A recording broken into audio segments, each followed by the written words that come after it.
Na parte anterior, encerramos falando a respeito do sistema de adoção, que era algo completamente entendido e compreendido entre os romanos.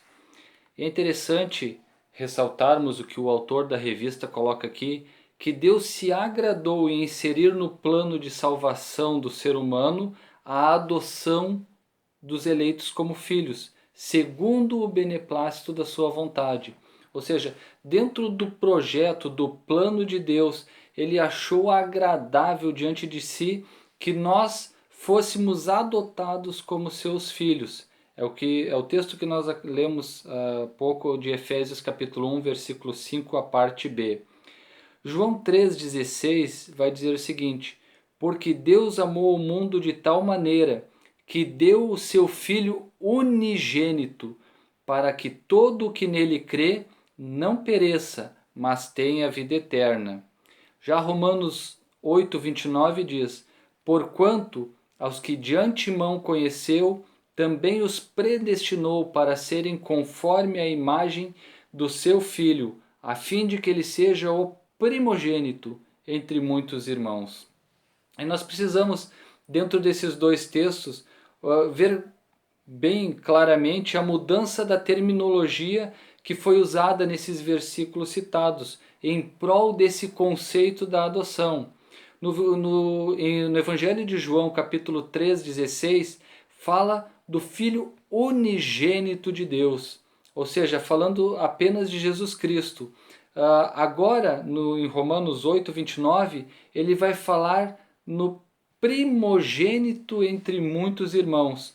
Nós podemos ver que houve uma troca de terminologia, de unigênito para primogênito.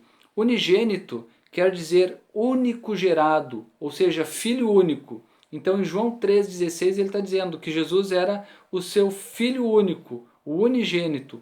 Agora, em Romanos, ele fala de primogênito, ou seja, aquele que nasceu primeiro, ou o primeiro filho de um casal. E primogênitos, no latim, quer dizer o mais velho, o primeiro homem. Então, a gente pode ver a mudança dessa terminologia na complementação do plano de Deus, de filho único para o primogênito, ou seja, o primeiro entre muitos irmãos, dando um embasamento àquilo que o apóstolo Paulo fala a respeito da adoção de filhos, ou seja, de único. Jesus passou de único para ser o primeiro, ou o mais velho entre muitos irmãos. É interessante também quando nós retratamos a respeito dessa questão da adoção de filhos, que a adoção foi movida pelo amor do Pai em nosso favor. Houve uma predisposição em que o Pai nos amasse primeiro. Isso é o que moveu, é o amor de Deus que fez com que nós pudéssemos ter sido adotados como filhos.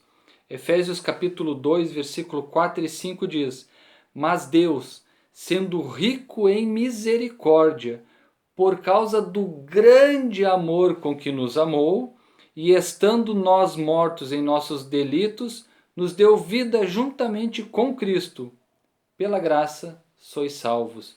Então, por causa do seu grande amor. Então, o que move a adoção de filhos é o grande amor de Deus. Não é porque nós somos mais bonitos, mais inteligentes, especiais, diferenciados. Não, é por causa única e exclusivamente do grande amor de Deus. E ele começa falando, porque Deus é rico em misericórdia e por causa do seu grande amor. Porque se não fosse a misericórdia do Senhor, nós não estaríamos aqui. A misericórdia do Senhor é a causa de nós não sermos consumidos, porque elas se renovam a cada manhã. Então, nós podemos perceber perfeitamente a progressão do plano de Deus na salvação, de filho único para o filho primogênito. E isso baseado única e exclusivamente no seu grande amor. Mas o autor da revista, ele amplia um pouco mais isso para que a gente não venhamos a perder a linha de raciocínio com relação a esse grande amor, porque ele vai dizer na continuação que nós saímos da condição de inimigos de Deus para agora reconciliados com Deus em Cristo, como seus filhos. Ou seja, se noutro tempo éramos estranhos e inimigos de Deus, agora estamos reconciliados com Ele em Cristo e somos seus filhos. É outra mudança de posição. Na primeira falava a respeito de Jesus Cristo, o Filho único para ser primogênito. Agora fala da mudança da nossa condição. Primeiro, em Colossenses capítulo 1, versículo 21, vai dizer: e a vós outros também, que outrora éreis estranhos e inimigos no entendimento pelas vossas obras malignas. Ou seja, primeiro ele vai dizer que todos nós, outrora, éramos estranhos e inimigos de Deus. Mas Romanos 8,17 faz esse contraponto, essa mudança que ocorre, dizendo: ora, se somos filhos, somos também herdeiros de Deus e co-herdeiros com Cristo. Se com Ele sofremos, com Ele também seremos glorificados. Então, passamos de uma condição de inimigos para reconciliados. E é importante ressaltar, e o autor da revista ele continua dizendo, que nós não temos mérito nenhum nisso. Não temos mérito de nos tornarmos participantes de uma família onde Jesus Cristo é o primogênito, não temos mérito nenhum na questão de sairmos da condição de inimigo para reconciliados, porque essa condição de reconciliado é uma posição imerecida nossa. Nós não teríamos esse direito se não fosse o grande amor de Deus Pai. E segundo, porque Deus Pai quis assim fazê-lo. Foi vontade de Deus fazer essa reconciliação com o ser humano. Mateus capítulo 11, versículo 26 vai dizer: sim, ó Pai, porque assim foi do teu agrado. Aprove a Deus fazer dessa forma. O nosso entendimento muitas vezes pode pular, pode ir para um outro lado e nós não entendermos e não compreendermos exatamente o que nós queremos e aonde nós vamos chegar, mas Deus é sábio e perfeito em todas as suas coisas e Deus planejou assim e é assim que funciona. Ou seja, reconciliou o pecador. Nós, que éramos miseráveis pecadores, agora somos filhos adotivos de Deus. E é interessante que no item 3 da lição vai dizer quais são os privilégios que essa adoção nos traz. Que privilégio nós temos de podermos fazer parte dessa adoção? O autor da revista começa falando primeiro sobre a questão do problema do pecado.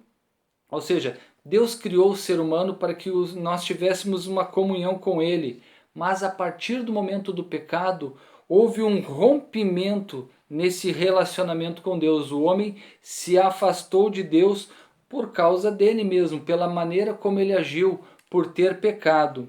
Gênesis 1, 26 diz: também disse Deus, façamos o homem à nossa imagem, conforme a nossa semelhança.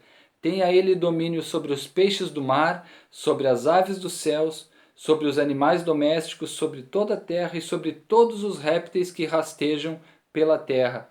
O homem foi criado à imagem e semelhança de Deus.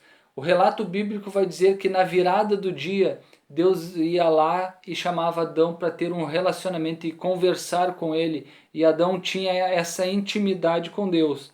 Mas, por causa da sua rebeldia e ter desobedecido ao mandamento de Deus, Gênesis 3, 23 e 24 diz: o Senhor Deus, por isso, o lançou fora do jardim do Éden, a fim de lavrar a terra de que fora tomado. E expulso o homem, colocou querubins a oriente do jardim do Éden e o refugir de uma espada que se revolvia para guardar o caminho da árvore da vida. Então, o homem que foi criado para ter esse relacionamento com Deus, por causa do pecado, foi separado dele. Deus expulsou o homem do jardim e o homem agora teve que, do suor do rosto, ganhar o seu próprio alimento. Então, o que o privilégio da adoção vai trazer aqui? Nós vimos um pouco antes que nós fomos reconciliados. Essa reconciliação foi resolver esse problema do pecado, ou seja, tratar a morte de Cristo na cruz, tratou o problema do pecado e nós passamos a ser reconciliados com Deus. Mas a revista vai dizer, entretanto em Cristo, o Pai reconciliou-se com o homem, adotando os escolhidos. Ou seja, o homem foi o transgressor, foi o homem que partiu dele transgredir e ofender a Deus através do seu pecado. Mas o que acontece? Partiu de Deus a ideia da reconciliação. Partiu do próprio Deus, a parte ofendida, dizer, não, eu preciso que o homem se reconcilie comigo. 2 Coríntios capítulo 5, versículo 21 diz, aquele que não conheceu o pecado, ele o fez pecado por nós, para que nele fôssemos feitos justiça de Deus. Ou seja, aquele que não tinha pecado, aí fala de Jesus Cristo, ele tomou a nossa posição, o nosso lugar e morreu para que, por ele, nós pudéssemos ser feitos justiça de Deus. E Romanos 5,10 complementa e diz, porque se nós, quando inimigos, fomos reconciliados com Deus mediante a morte de seu Filho, muito mais agora, estando já reconciliados, seremos salvos pela sua vida. Ou seja, a questão agora é algo que parte do próprio Deus, em promover essa reconciliação, em fazer com que nós tenhamos o privilégio de sermos filhos da ira para agora sermos filhos de Deus. E é nesse sentido que o apóstolo Paulo agora começa a fazer uma analogia da adoção na sociedade romana. Ele diz, nesse sentido, o apóstolo Paulo usa uma analogia da adoção na sociedade romana, em que o filho adotado recebia o direito ao nome e aos bens de quem o adotava. Ou seja, agora aquele que é adotado passa a ser participante de tudo aquilo que aquele por quem foi adotado tem. Um nome e passa também a ser participante das bênçãos de Deus. E quando nós vemos a respeito desses privilégios, aquilo que nós temos nessa adoção divina, nós vemos que o autor da revista vai apresentar 8 pontos aqui. 8 pontos que falam a respeito dessas bênçãos, aquilo que nós recebemos por termos sido adotados por Deus.